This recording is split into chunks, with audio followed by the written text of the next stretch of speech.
Now, of course, there's an easy way to win those fans over. Start winning football games. I caught up with former Razorback offensive lineman Brey Cook, who also coached as a graduate assistant at Memphis when Silverfield was the offensive line coach. And for a man who's been around both the Razorback program and Silverfield a lot, Cook has a lot more optimistic outlook on the hire. I was actually slept in today, and I woke up to the notification on my phone that he'd been hired. It was the first thing I saw when I picked up my phone, and pretty unbelievable. I think that social media is taken a little differently, but for me, I've had a chance to get to know Ryan pretty closely over the last several years, and seen his program up close. And when this job was in that when we fired Sam, the first name that came to my mind was, man, Ryan would do a great job here. And I think when we talked last, he was the coach I had in the front of my head, is, man, he would be a good fit for several reasons. But the biggest one to me, being in the college landscape today, the biggest component to winning is, whether you like it or not, is the money.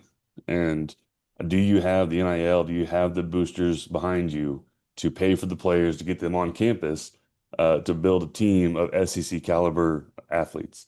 And what Ryan is able to do, and he did this in Memphis, where his off the field responsibility was fundraising, was boosters, and he was able to build relationships that were meaningful, and meaningful enough to finance basically a brand new Liberty Bowl and a brand new football complete complex for their football team, which is had never been done in Memphis. And for him to do that there, I thought, man, if he can do that at Arkansas with the NIL program, we have a shot.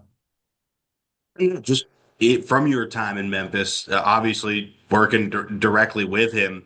Uh, I mean, you started to touch on kind of the off the field stuff there, but on the field, just what kind of coach is Arkansas getting here? Yeah, to me, it's the attention to detail. You look at the coaching styles, and you've got on one side the personality coach who's going to get you to run through a brick wall, and the other side you got your Nick Saban, who is, this is how we're going to do things. I'm going to hold you accountable, and if you can't do that, you're not going to cut it. Ryan is a lot of both of those things. He's going to build super meaningful relationships with his players, with his staff, with high school recruits and coaches, and probably most importantly, boosters. But he's going to hold your football team accountable, from the janitors to the starting quarterback, to his staff, to everybody's going to be held to a very high standard, and he's not afraid to call you out on that. And that's going to be one of the things that I think you have to be successful in the SEC. For Arkansas fans, if you could, I'm trying to think of the best way to phrase this, I guess, put him in Arkansas terms, like what pieces of different Arkansas coaches do you potentially see in Ryan? That's a great question. I feel like I have to answer it carefully. People get fired up. Um, uh, I'm going to say,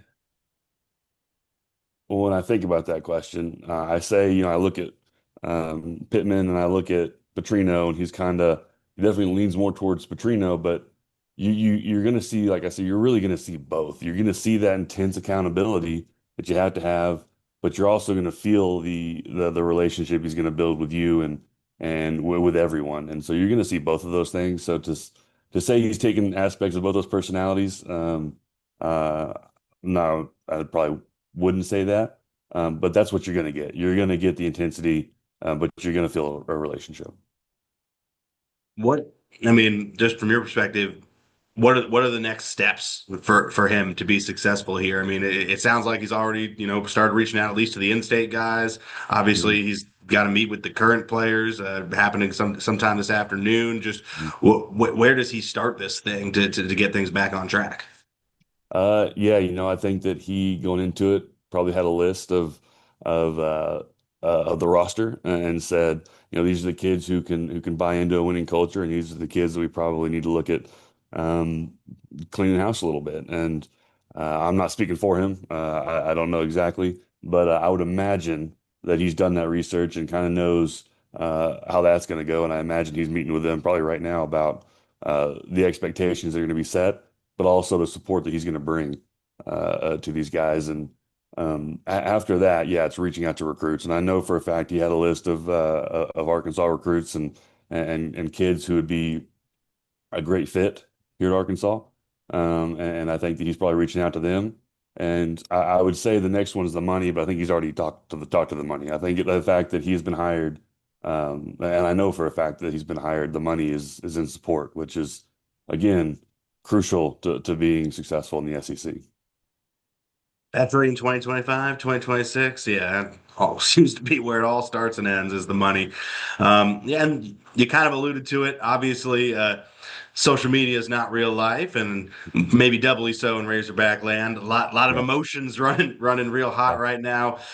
Just, I mean, respect to outside of, I mean, we got a long way to go till next football season, Mhm. so we'll see. Wins will bring anyone around, but to get the fan base on board and back in, what do you think is the most important steps to be taken here? I think, and I've done a couple interviews, and I said the same thing. Like, don't take my word for it. Like, getting a catchphrase or a graphic with a some cool picture, like none of that matters. What matters is building a winning football program. And so, for Ryan, it's come out here and do your job and do it at a high level, and he's going to do that. And I think for the fan base, I'm not asking you to jump all in, but you're going to realize that, okay, he does do things a little differently. And okay, there is a different attention to detail in how we run practice, how he recruits, how he does everything. But also, you're going to see that part of him. The fans are going to like him when it comes down to it. But again, I don't want to say that because I have a bias. I want you to go out there and make your own decision. And I think that for our fans that do that, that come in with an open mind and give him just a chance, they're going to realize that he is different. And I guess beyond everything as a coach, I mean, tell me about Ryan the guy. What kind of man is Arkansas getting? Yeah. So I believe when Norvell called me to be their GA, he offered me a job on like a Thursday morning. I talked to Ryan on Thursday afternoon, quit my job that day, packed up my stuff, and drove to Memphis overnight and was there for the 6 a.m. staff meeting the next day. And Ryan said, "Well, hey, before like come live with me, and we'll figure this out." So I lived with him for a couple months, and that's just who he was. Like, I mean, here's a kid who drove over state to work for him. Who I had known him a little bit. I had worked some camps with him as a GA. They host a big Memphis recruiting camp. I was able to go do that for a couple seasons, so I knew him. And but him to open up his house for me to come in there, I'm getting paid. I think it was like $600 a month there at Memphis as a GA.